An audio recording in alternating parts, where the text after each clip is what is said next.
সুপ্রিয় ভিউয়ার্স, আসসালামু আলাইকুম। তো আজকে আবার নতুন একটি ভিডিও নিয়ে আসলাম। আশা করি শুনবেন, ভালো লাগবে। তো আজকের আলোচনার বিষয় বাবা মা এবং সন্তানের মাঝে দূরত্ব।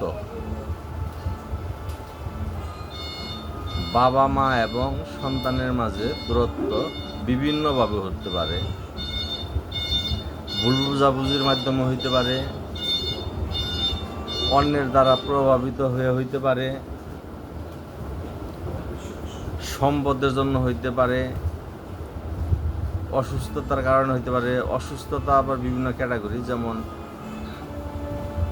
আপনার কারো মাথার সমস্যা, নেশাগ্রস্ততার কারণে হইতে পারে, বিভিন্ন কারণে। এখন সমাজে যে সকল বাবা মা যত বেশি কষ্ট করে সন্তান লালন পালন করেছে, ওই বাবা মা ওই সন্তান থেকে তত বেশি কষ্টও পেয়েছে। একটা সময় বাবা মা কোথাও যদি বেড়াইতে যায়, তার হাতে যদি একটা ফল দেয় বা একটা জুস দেয়, তাহলে ওই বাবা মায় লুকায়ে তার সন্তানের জন্য বাড়িতে নিয়ে আসে। অর্থাৎ নিজে না খাইয়ে সন্তানরে খাওয়াইছে। আজকে সেই সন্তান বাবা মারে বাবা বলে, মা বলে ডাকাও বাদ দিতে। কিসের জন্য? কিসের আলামত? কিসের ধার্মিকতা? কিসের সামাজিকতা? মার খেয়াল আসে না, বুঝ আসে না, মানতে পারি না। আজকেও আমি পুরো এক বাড়ি থেকে এসেছিলাম, বৃদ্ধ মা। এই মায়ের কথা যদি আপনাদের কাছে বর্ণনা করি, এই মার স্বামী ছিল একজন বুবা, গরিব ঘরের বুবা, কথা বলতে পারতো না। এই মা সেই বুবার সংসার করে ওই সন্তানকে লালন পালন করে। ওই সন্তান বিয়ে করে, দিন মজুর থেকে শুরু করে বিভিন্ন শ্রেণীর কাজ করছে, বিয়ে শাদী করছে, বাচ্চা কাচ্চা হয়েছে। বিদেশ গেল কিছুদিন আগে, মাকে মা বললে ডাকেও যায় না। বছরে কয়েক বছর ধরে মাকে ডাকে না। কেন ডাকে না তা কেউ বলতে পারে না। তা মা বললো যে আমি পিছে পিছে আমি স্ট্যান্ড পর্যন্ত গেছি, যে তারপরেও যদি আমার ছেলে আমার একটা ডাক দেয়া ভালো মন্দ কিছু বইলা যায়, সেই ছেলে তারপরেও ডাক দেয় নাই, ফিরেও তাকায় নাই। তো এই মা কি না করেছে সন্তানের জন্য? যখন আমরা মায়ের পেটে ছিলাম, মায় পেটের 3 মাস বা 2 মাস পর থেকেই খাইতে পারে নাই, বমি করছে। তারপরে যখন রক্তপিণ্ড মাংসপিণ্ড হইয়া যখন একটা মানুষের, একটা শিশুর আকার হয়েছে পেটের মধ্যে, নাড়াচাড়া, লাথি, ঘুষি, পেটের মধ্যে মাকে কত যন্ত্রণা দিছি। তারপর 10 মাস 10 দিন পর দুনিয়াতে যখন আসি, তখন মায় কত কষ্ট করে মুখ, প্রস্তাব, পায়খানা, বমি, কত শীতের রাত মায় ওই বিছানায় প্রস্তাব করে দিয়েছি। সেই ভিজার মধ্যে মায়ের থেকে আমাকে শুকনায় রেখেছে। ডান পাশে প্রস্তাব করেছি, মায় ডাইনে চাইবে আইসে আমাকে বামে রেখেছে।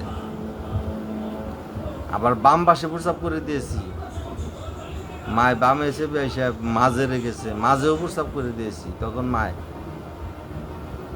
বুকের মধ্যে রেখেছে, জানি তাও আমি যেন বুঝাতে। সেই আমি মা যদি মাকে বুঝা মনে করি, মায়ের সাথে কথা না বলি, মায়ের সাথে রাগ করি, তাহলে আমরা কতটা অবাগা, নাফরমান, মনুষ্যত্বহীন, বিবেকহীন, জ্ঞানহীন। তো আমি আজকের আলোচনাটা করতাম না, ওই বাড়ির থেকে আইসা ওই মায়ের কথা শুনে আমি খুব কষ্ট পাইছি। এই কষ্টের কারণে আজকের এই ভিডিওটা। মা তো মাই, যাই হোক ধর ভিউয়ার্স, বাবা মা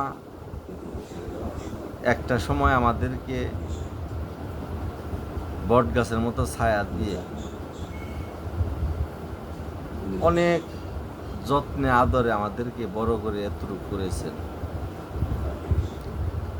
আর বৃদ্ধ হওয়ার পরে সেই আমাদের কাছ থেকেই তারা লাঞ্ছিত, কষ্ট, অনেক মানে যেন এটা আমার অসহ্য লাগে।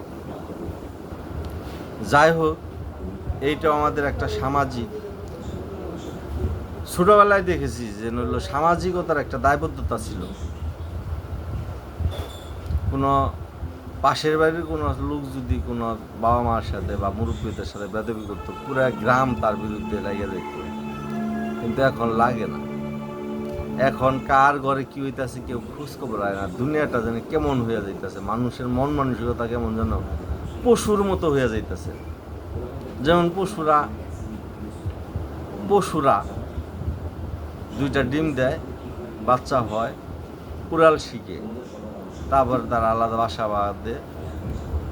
তারা কোথার থেকে আসলো, কে তাদেরকে বড় করলো, কে উড়াল শিখাইলো, সেই খোঁজ খবর তারা রাখে না।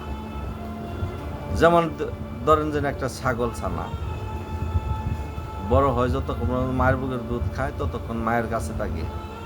ম্যাচুরেট হয়ে গেলে আবার তার বাচ্চা হয়, সে তার সংসার, তার বাবা মার কোনো খোঁজখবর বা পরিচয় থাকে না।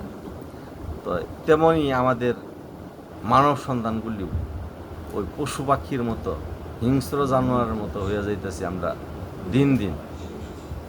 তবে ভিউয়ার্স, আমি আপনাদের কাছে সবার কাছে অনুরোধ করব যে যার যার এলাকায় যদি এই শ্রেণীর কোনো লোক থেকে থাকে, অকৃতজ্ঞ, বাবা মাকে কষ্ট দেয়, মুরব্বীদের কষ্ট দেয়, অভিভাবকদের কষ্ট দেয়, বড়দের অমান্য করে, মানে না, তাদেরকে আপনারা বয়কট করে চলবেন। কেউ মিশবেন না তাদের সাথে। যদি আমার কথাও শুনেন যে নইল ফরিদ এরকম কোনো মুরব্বীর মানে নাই বা কোনো অভিভাবককে মানে নাই, আমার সাথেও মিশবেন না। তাহলে তো আমি মানুষই হইলাম না, মানুষের কাতার রইলাম না।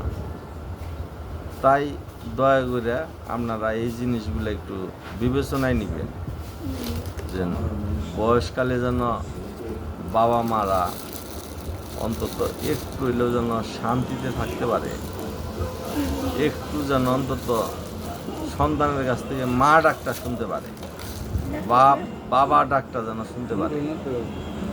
তো আমার এতটুকুই একটা আপনাদের নিকট আবেগ রাখলাম আর কি। যাই হোক ভিউয়ার্স, আপনারা সবাই ভালো থাকবেন। আবার দেখা হবে কোনো একটি নতুন ভিডিও, ঘটনা বা কোনো একটা প্রাকৃতিক দৃশ্য বা যে কোনো একটা অপশন নিয়ে।